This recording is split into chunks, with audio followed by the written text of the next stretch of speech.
Assalamualaikum. Saya Aufa Anur binti Muhammad Azmir di TV PSSSK Gedangsa.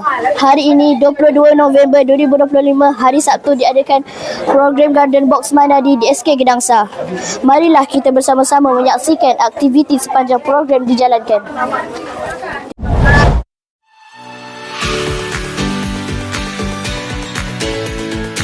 Nama saya ialah Sarjan Major Zainani, Ketua Polis Balai Polis Gedangsa. Assalamualaikum Tuan. Waalaikumsalam. Boleh tak Tuan beri pendapat tentang Garden Box Madani yang sedang dijalankan hari ini? Okey. Assalamualaikum warahmatullahi wabarakatuh dan salam sejahtera.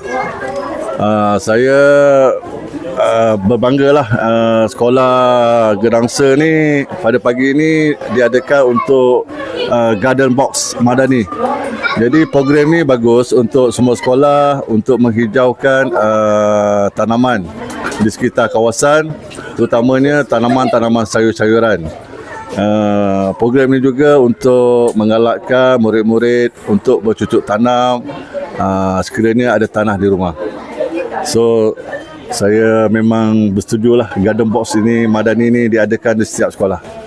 Itu saja. Terima kasih Tuan.